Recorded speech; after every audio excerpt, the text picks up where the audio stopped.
Dans cette vidéo, je vais te donner des astuces qui te permettront d'écrire même quand tu es à l'école.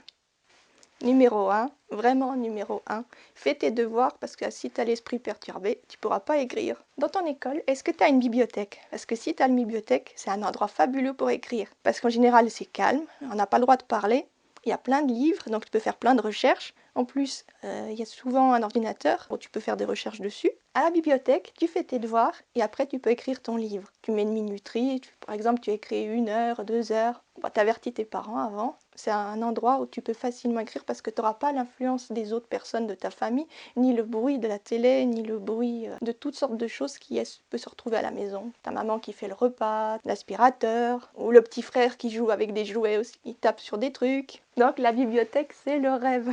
Si tu as des activités de loisirs que tu fais presque chaque jour après l'école, tu peux peut-être choisir une journée ou deux où tu vas écrire plutôt que d'aller faire l'activité de loisir. Ou un jour de la semaine sans réseau, un jour ou deux, où tu pourras dégager du temps pour écrire et avancer ton livre. Astuce suivante. Prends un carnet avec toi, parce que l'école c'est un fabuleux endroit pour créer des personnages, créer des situations cocasses, pour observer beaucoup de personnes. À l'école c'est un endroit fabuleux parce que tu croises énormément de gens. Tu croises des milliers d'élèves, tu croises des professeurs, tu croises des personnes qui entretiennent l'école. À la cantine, il y a aussi d'autres personnes. Après, autour de l'école, il y a les parents qui viennent. Donc ça fait une innombrable d'idées que tu peux utiliser. En plus, tous ces gens, tu les vois tous les jours. Donc tu sais, tu arrives à les connaître, tu arrives à savoir qu'est-ce qu'ils pensent, comment ils voient la vie. Une mine d'or. Et puis aussi, des fois, tu as des personnes qui sont tout près de toi, qui sont cocasses et qui disent des phrases rigolotes ou qui ont un discours rigolo que tu pourras noter tout de suite. Aussi, une autre chose qu'on pense pas forcément, c'est là que tu peux trouver ton meilleur méchant. Sûrement que tu as des camarades qui sont pas gentils avec toi ou des professeurs. Bon, après, te venge pas, hein.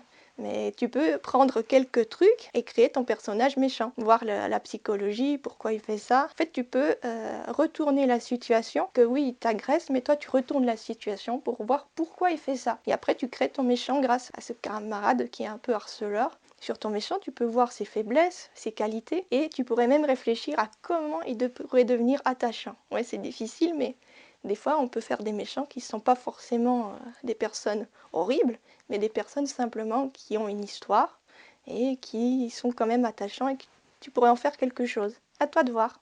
Astuce suivante, sois curieux. N'hésite pas à être un petit peu intrusif. Par exemple, ce que tu peux faire, c'est quand tu entends que tu es à la cantine ou n'importe où, que tu te trouves à la récré, tu peux écouter qu'est-ce qui se passe, te rapprocher gentiment et tu écoutes les conversations, juste tu enregistres dans ta tête, tu écoutes. Ça te permettra d'améliorer tes dialogues, d'avoir des dialogues plus complets et plus justes. Si tu as un ami, tu pourrais même écouter ses soucis, ses joies, et là tu vas capter peut-être des choses un petit peu plus profondes. Tu seras peut-être plus juste dans la création de tes personnages. Tu vas lui donner un peu plus de corps, un peu plus.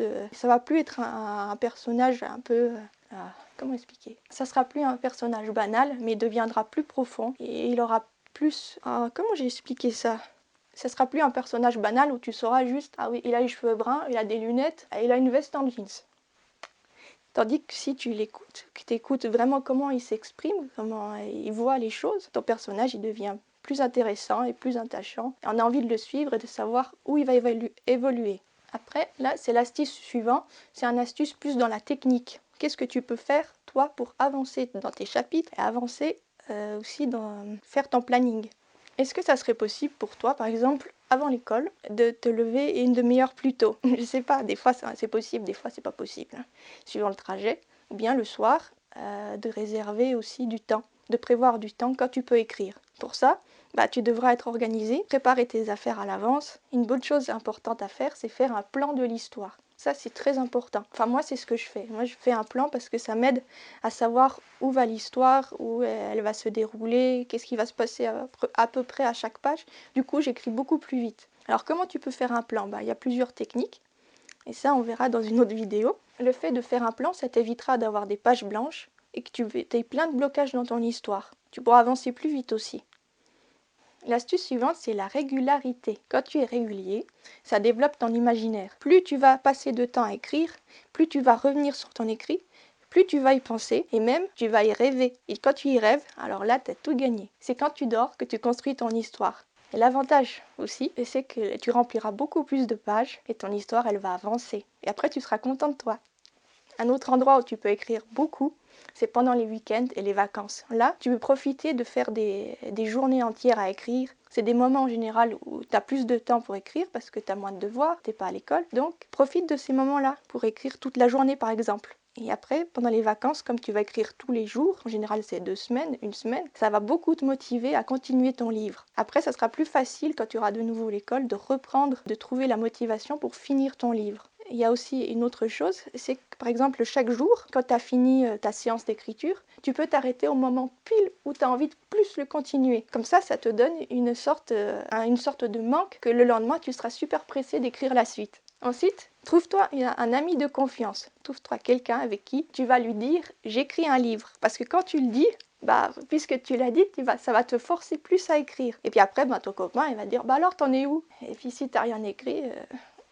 Quand il te dira alors t'en es où, tu seras coincé. Et puis si t'as pas bien fait ton devoir, il dira alors faut continuer maintenant. Il te motivera, il te guidera. Et puis il va te donner aussi des astuces pour trouver du temps. Des fois, nous, on voit pas comment on pourrait se libérer du temps. On est tout coincé dans nos idées. Et quand tu as un ami, lui, il peut t'aider à trouver des astuces, à trouver des moments, à trouver des solutions qui te permettent de trouver du temps pour écrire. Une dernière chose, tu peux utiliser ton iPad partout. En plus, tu as une application dessus qui s'appelle Page. L'avantage, c'est que c'est un traitement de texte. Du coup, c'est un petit peu comme, c'est pratiquement comme Word. Il y a le nombre de mots, il y a le correcteur, enfin, il y a toutes sortes de choses. C'est exactement pareil que Word. Et l'avantage, c'est que c'est sur ta tablette, tu peux l'emporter partout. Et un dernier truc, c'est quand tu dois le sortir pour la maison d'édition, tu peux l'exporter en document Word. Donc, tu n'as pas besoin de tout réécrire une page Word sur ton ordinateur. Juste encore une chose avant la fin de la vidéo, l'histoire que tu auras écrite, tu ne pourras pas la publier tout seul. Il faudra demander l'accord de tes parents. Si tu n'as pas tout à fait l'âge, par exemple, tu n'as pas tout à fait l'âge, tu n'as pas 18 ans, tu ne peux pas signer ton contrat d'édition. Et la maison d'édition te demandera un accord des parents. J'espère que ça t'a plu. N'hésite pas à t'abonner, de liker, de commenter. Et à la semaine prochaine. Au revoir. Non, c'était bien.